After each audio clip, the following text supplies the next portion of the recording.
Hi అండి, అందరికీ నమస్తే. అందరు బాగున్నారా? సో ఇది వచ్చేసి ఒక బ్లౌజ్ హ్యాండ్ అండి. హ్యాండ్ వచ్చేసి ఆపోజిట్లో వేసాను, ఇటువైపు ఒకటి వేసాను, నెక్స్ట్ వచ్చేసి ఇటువైపు ఒకటి వేసాను.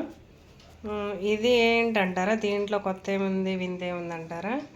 సో ఈ డిజైన్ అయితే నేను సెలెక్ట్ చేసుకున్నప్పుడు దీంట్లో ఏదన్నా వేస్తే బాగుంటుంది అని చెప్పేసి నేనైతే అనుకున్నాను.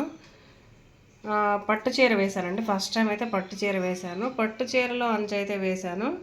సో సెకండ్ టైం ఇది ఈ డిజైన్ వేయటం సెకండ్ టైం కూడా ఏదన్నా వేస్తే బాగుంటుంది, ఇది మామూలు చీర కదా ఏం వేస్తే బాగుంటుంది అనే ఆలోచన వచ్చింది. సో అలాగే బ్లౌజ్లో హ్యాండ్కి వచ్చిందండి. ఈ పీస్ వచ్చేసి హ్యాండ్కి వచ్చింది. ఇది తీసి ఇక్కడ మధ్యలో వేయటం అయితే జరిగింది. చూడండి, ఇక్కడ బయట వైపు కానీ ఇటువైపు కానీ ఎక్కడన్నా చిన్న పీసులు కానీ ఏదన్నా లేకుండా చాలా నీట్గా జాగ్రత్తగా అయితే వేశారండి.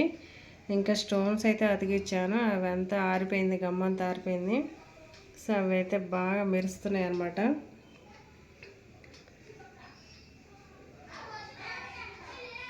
చూడండి, అసలు లుక్ కూడా ఎంత నీట్గా ఉందండి. ఎక్కడ ఫినిషింగ్ కూడా కొంచెం కూడా ఇదవ్వకుండా చాలా నీట్గా, ఎక్కడ థ్రెడ్ కూడా దారాలు వదిలేయటం కానీ లేకపోతే ఎక్కడన్నా థ్రెడ్ మిస్ అవ్వటం కానీ ఎక్కడ లేదండి.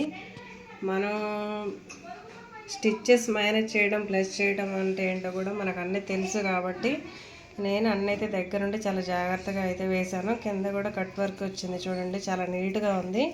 సో ఈ కట్ వర్క్లో కూడా లవంగ స్టిచ్ అయితే ఇచ్చాడు, చాలా బాగుందండి. ఇంకా నేను బ్లౌజ్ మొత్తం ఫుల్గా వేసిన తర్వాత నెక్ కూడా ఫ్రంట్ నెక్ బ్యాక్ నెక్ కూడా వేసిన తర్వాత ఒక పిక్ అయితే షేర్ చేస్తాను చూడండి. Okay friends, bye.